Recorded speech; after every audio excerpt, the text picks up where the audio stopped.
दिल्ली शराब नीति मामले में आज अरविंद केजरीवाल की अंतरिम जमानत पर फैसला सुनाए बिना सुप्रीम कोर्ट की बेंच उठ गई। आपको बता दें, सुबह 10:30 बजे सुनवाई शुरू होने के बाद लंच से पहले कोर्ट ने जमानत की शर्तें तय कर ली थी। हालांकि तब ईडी ने कहा कि केजरीवाल के वकील को 3 दिन सुना गया, हमें भी पर्याप्त समय दिया जाए। अदालत ने जमानत का विरोध कर रही ईडी से कहा कि चुनाव चल रहे हैं और केजरीवाल मौजूदा मुख्यमंत्री हैं और चुनाव 5 साल में सिर्फ एक बार आते हैं। अदालत ने केजरीवाल से कहा कि हम आपको जमानत दे देते हैं तो आप ऑफिशियली ड्यूटी नहीं करेंगे। हम नहीं चाहते कि आप सरकार में दखलंदाजी करें। वहीं अगर चुनाव नहीं होते हैं तो अंतरिम जमानत का सवाल ही नहीं उठता। केजरीवाल के वकील अभिषेक मनु सिंघवी ने कहा कि हम किसी फाइल पर साइन नहीं करेंगे। शर्त है कि एलजी किसी भी काम को इस आधार पर ना रोके कि फाइनल पर साइन नहीं है। ऐसा कुछ नहीं बोलूंगा जो नुकसान पहुंचाने वाला है। वहीं पर सॉलिसिटर जनरल तुषार मेहता ने इसका विरोध करते हुए कहा कि मुख्यमंत्री और आम आदमी में फर्क किया जाना सही नहीं है।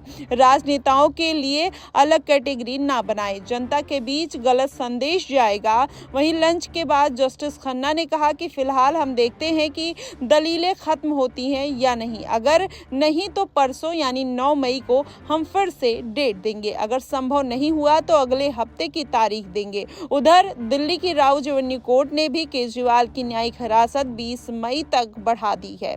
आपको बता दें, कोर्ट ने 23 अप्रैल को अरविंद केजरीवाल की न्यायिक हिरासत 7 मई तक बढ़ाई थी।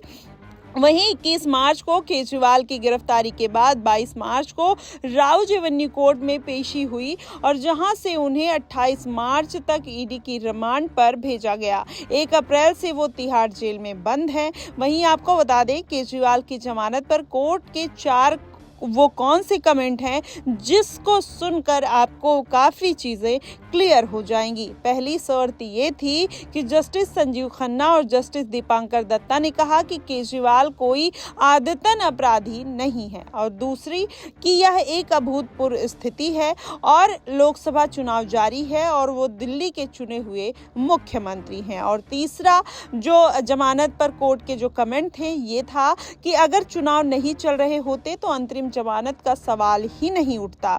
और चौथी शर्त ये थी कि चुनाव 5 साल में सिर्फ एक बार होते हैं, जैसा कि हमने आपको पहले ही बताया।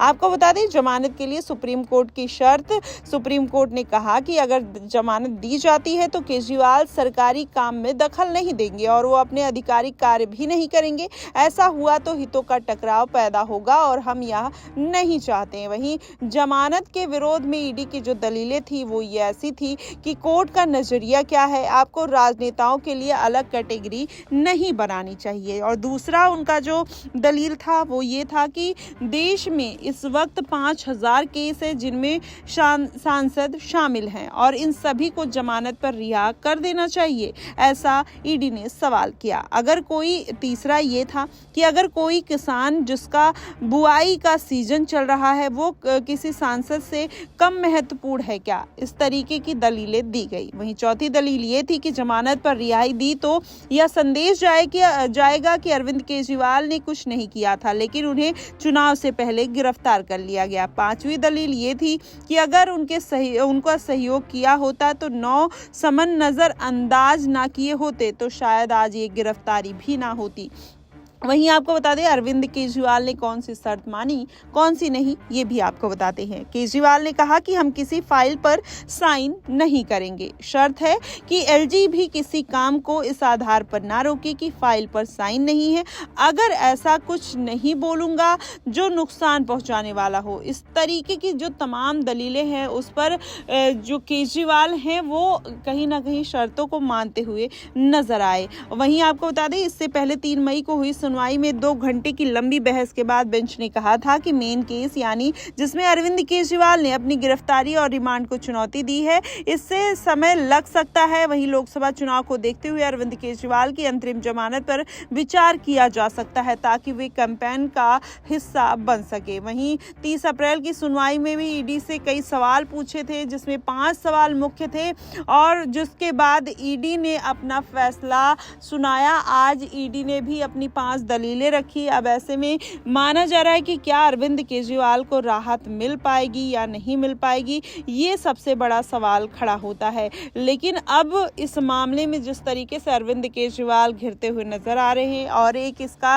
एंगल निकल कर आ रहा है मनीष सिसोदिया का, तो क्या वाकई में देखना होगा कि आम आदमी पार्टी की जो मुश्किलें हैं वो परसों तक अदालत क्या फैसला सुनाती है वो कम होती हुई नजर आएंगी या फिर नहीं, क्योंकि मनीष सिसोदिया भी लगातार याचिका पर याचिका दे रहे हैं लेकिन उनको किसी भी तरीके की राहत मिलते हुए नहीं दिखाई दे रही है।